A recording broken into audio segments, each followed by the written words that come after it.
plus tarder, nous allons passer à notre exhortation. Amen. Nous allons préparer nos oreilles. Le Seigneur a toujours quelque chose pour nous. Amen. Il est celui qui fortifie, il est celui qui relève, il est celui qui pardonne. Il a toujours une parole d'instruction pour ses enfants. Il est un bon Père. Alléluia. Vous êtes là? C'est l'heure d'écouter un morceau de pain. Amen. Pour ça, nous allons prier, nous allons demander au Seigneur d'utiliser son serviteur comme un instrument cet après-midi. Qu'il te parle, qu'il me parle, afin que ça transforme notre vie. Amen. Ta vie, c'est comme un champ. Il faut bien qu'on mette quelque chose à l'intérieur. Alléluia. Nous allons prier. Dieu Tout-Puissant, Créateur des cieux et de la terre. Tu n'es pas un homme pour mentir, ni un fils d'homme pour te repentir. Ce que tu as dit que tu le feras certainement. Seigneur, mon Dieu, mon roi, nous abandonnons, Seigneur, l'instrument de cet après-midi entre tes saintes mains. Parle-nous au travers de sa bouche, Père éternel. Et laisse que cette parole puisse transformer notre vie. Là où nous n'arrivons plus, là où nous ne pouvons plus, là où nous sommes limités, Seigneur, mon Dieu, mon roi. Laisse que ta parole vienne nous amener encore plus haut, comme un aigle, Père éternel. Merci infiniment pour ce pain que tu nous donnes encore. Sois béni encore, Seigneur, et bénis ton instrument et sa famille encore cet après-midi. Nous scellons cette parole dans le sang de l'agneau. Au nom puissant de ton Fils Jésus, nous avons ainsi prié. Amen. Amen. Alléluia. Acclamons très fort pour notre frère Christ. Acclamons très fort. Acclame. Ce n'est pas Christ, c'est la parole qui arrive que tu acclames. Alléluia. Acclame.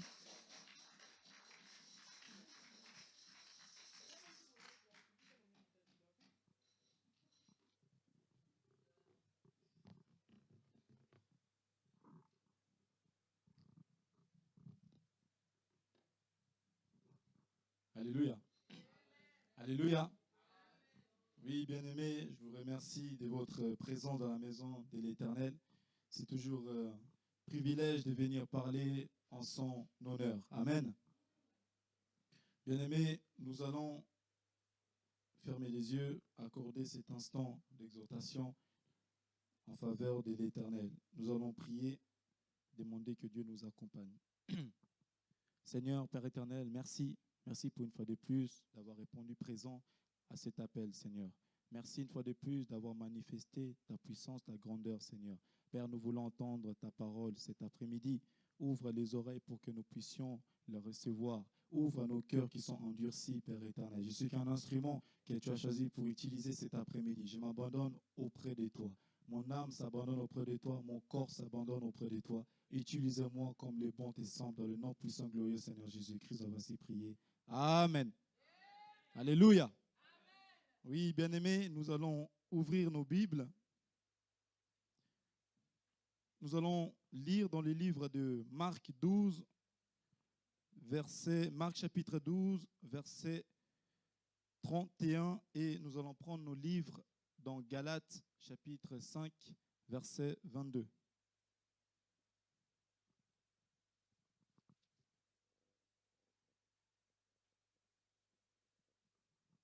Marc chapitre 12, verset 31 et dans les livres de Galates, Galates 5, 22.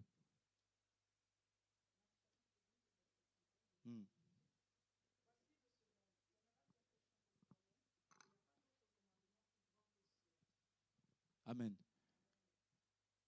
Il y a une personne qui est dans le livre de Galates.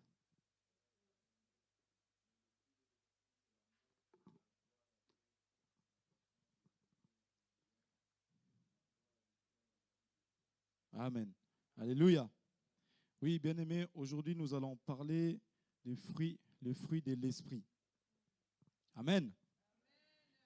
Oui, bien-aimés, nous devons avant tout connaître la signification qui est employée ici dans Galates, chapitre 5, verset 22. Je lis, « Mais le fruit de l'esprit, c'est l'amour, la joie, la paix, la patience, la bonté, la bienveillance, la foi, la douceur, la maîtrise de soi. » Amen. Le mot fruit, si vous regardez, c'est employé ici au singulier. C'est comme une métaphore pour signifier le résultat ou les conséquences du Saint-Esprit dans la vie d'un croyant. Amen. L'amour, c'est vaste. L'amour, on peut définir différentes manières. Mais ici, on voit que l'amour, c'est un sentiment qui pousse à aimer quelqu'un et à faire du bien à cette personne à travers le fruit de l'esprit. Amen. Les fruits de l'esprit nous aident maintenant à nous mettre au service des uns des autres. C'est pourquoi il est écrit « Aimez-vous les uns les autres comme vous-même. Aime ton prochain comme toi-même. » Amen. Tu aimeras ton prochain comme tu aimes tous les bienfaits qui sont en toi. Si tu as maintenant le fruit qu'on est en train de parler, qui est en toi, grâce à ce fruit-là, tu pourras par la suite aimer ton prochain. Amen.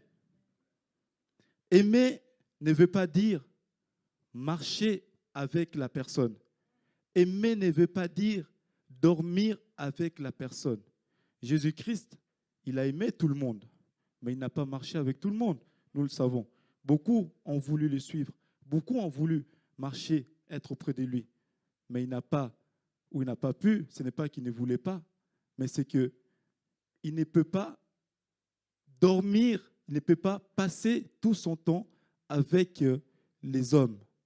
Il en a choisi, et c'est avec cela qu'il a manifesté son fruit, son esprit à travers eux pour qu'eux, ils puissent transmettre aux autres, parce que la moisson était très grande. Amen. Aime ton prochain comme toi-même. Ce que j'aime bien dans cette phrase, le « comme » est utilisé comme une conjonction, une comparaison. Ça veut dire que si tu ne t'aimes pas toi-même, tu aimer comme toi-même, similaire à toi-même. Maintenant, je me suis posé la question, mais comment est-ce que je peux m'aimer moi-même? Ça veut dire qu'avant que je puisse t'aimer toi, il faut d'abord, dans un premier temps, je puisse m'aimer moi-même. Ensuite, si je trouve bon, je peux me permettre maintenant de aussi donner tout ce que j'ai reçu à travers mon prochain. Amen. Quand on parle d'aimer soi-même, oui, on peut s'aimer parce qu'on se maquille, ce n'est pas mauvais, parce qu'on porte des beaux vêtements, parce qu'on possède beaucoup de biens. On s'aime à travers ces choses-là, ce n'est pas mauvais. Mais la beauté, c'est éphémère, nous le savons. La mode, on sait que même par sa définition, un jour, elle se démodera. Mais ce qui est en vous, ce qui est l'âme possède, ne peut pas être démoralisé, ne peut pas être immortalisé. Parce que ce que vous possédez en vous, en nous, est beaucoup bien plus grand que ce que les gens ils peuvent voir. Amen. Maintenant, je me suis dit, mais comment je fais? Et c'est en lisant, en prenant aussi les enseignements d'hier, qu'on comprend que le fruit de l'esprit joue. Merci mon frère. Les fruits de l'esprit jouent un rôle très important dans notre vie. Ce que tu portes à l'intérieur de toi te rendra satisfaction.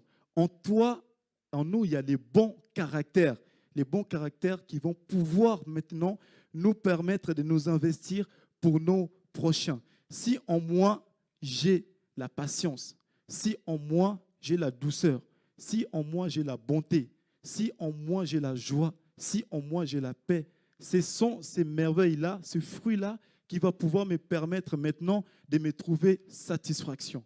Mais si en moi, je ne me trouve pas patient, si en moi, je ne me trouve que de querelles, que des esprits impurs, que des pensées négatives, ça veut dire que je n'ai même pas déjà moi-même, je ne peux alors pas me permettre d'aller conseiller ou d'aller apporter mon soutien à autrui. Amen.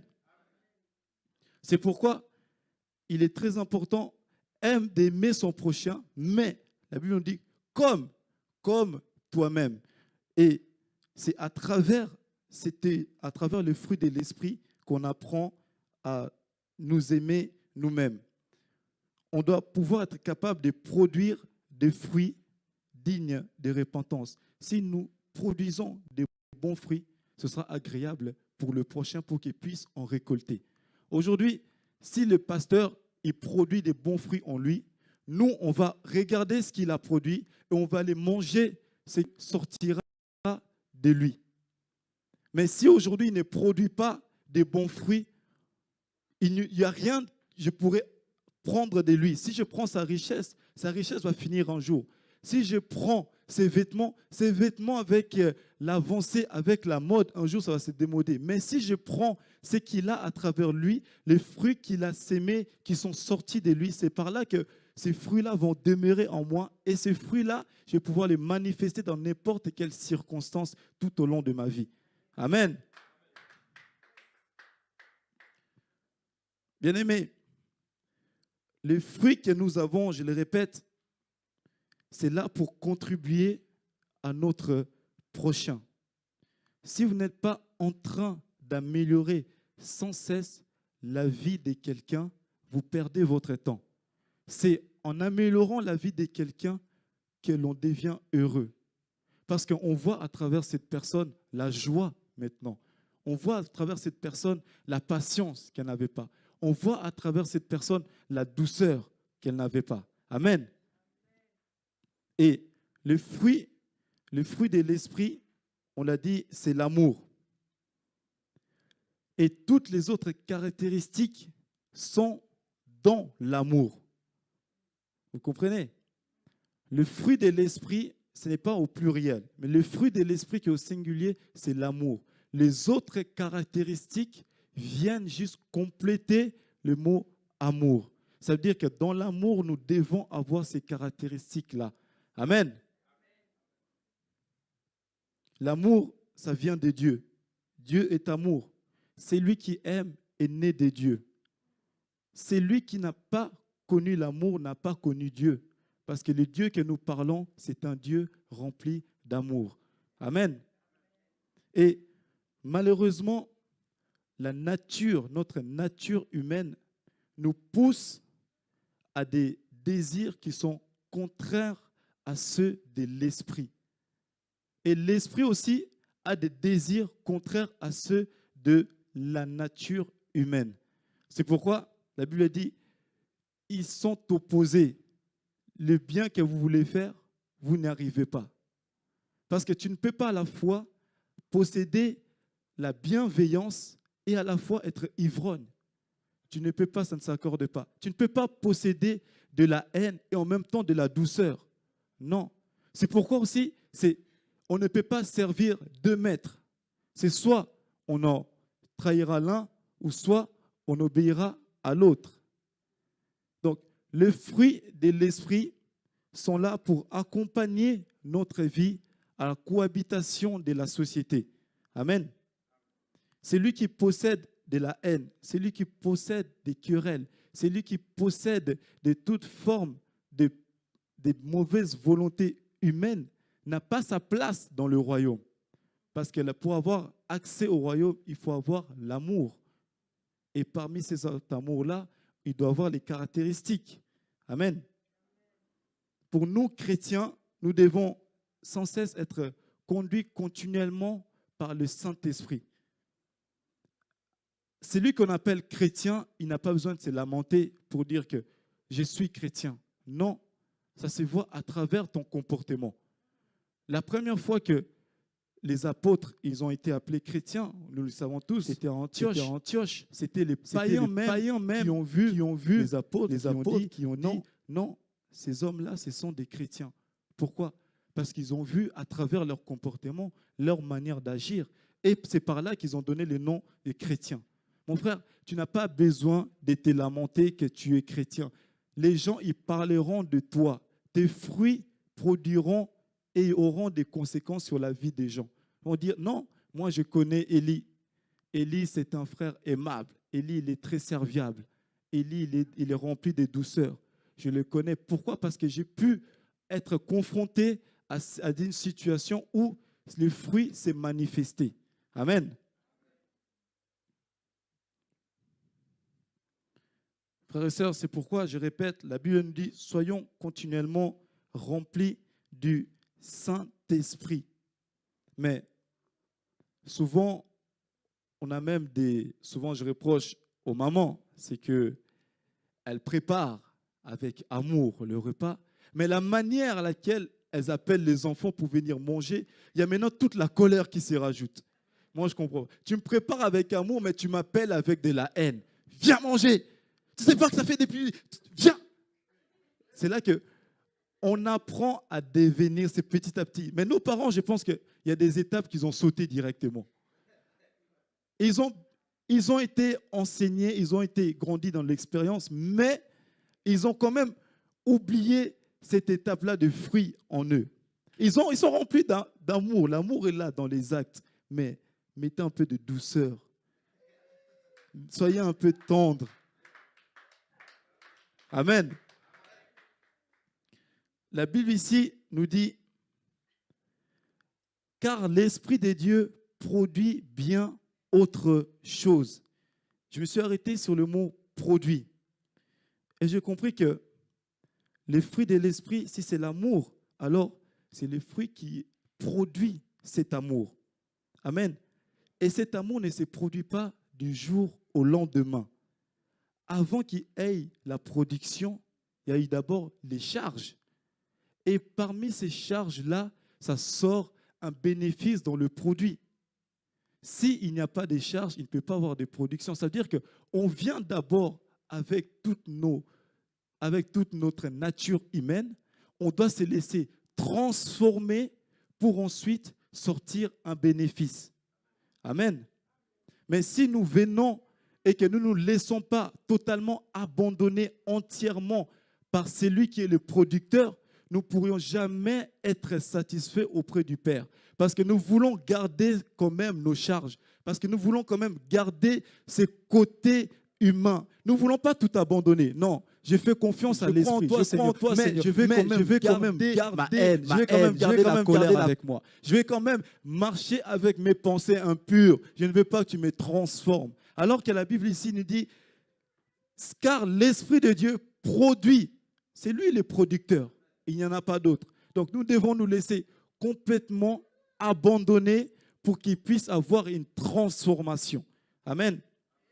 Tu dois enlever les charges, bien-aimés. Hier, pendant le FC Rifamayulu, le pasteur a dit, il y a des personnes qui produisent des feuilles au lieu de produire des fruits. Pourquoi? Parce que pour avoir de bons fruits, il faut avoir un bon arbre. On le sait, si vous avez un arbre malade, vous aurez des mauvais fruits. Donc, si vous produisez que des feuilles à la place des fruits, il faut commencer à découper ces feuilles.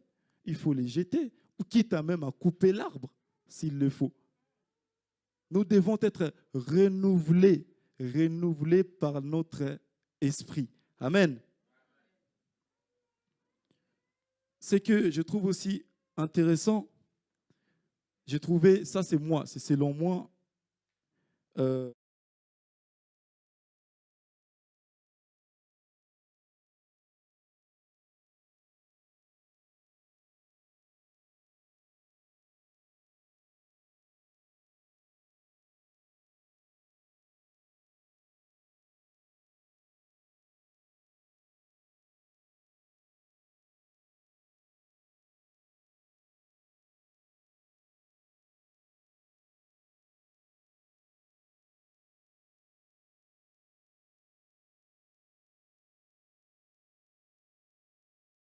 la vie fraternelle, la communion fraternelle.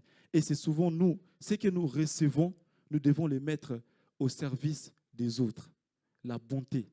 Et la bonté en toi. Ce que tu reçois, si tu te trouves bon, agréable, va et mets-le au service des autres. Et ne te fatigue jamais de toujours être là pour les autres. Amen. Tu aimeras ton prochain comme toi-même. Souvent, on dit, derrière chaque grand homme se cache une grande femme. Pourquoi? Parce que les femmes, on ne regarde plus, on n'est plus à un temps où on regarde la beauté extérieure. Non, on cherche ce qui est à l'intérieur. Et c'est souvent ce qui est à l'intérieur qui rend un homme beaucoup plus élevé. Amen. Et ce qui est à l'intérieur, si moi je suis un homme, je manque de patience, la femme qui va apporter ses plus-values,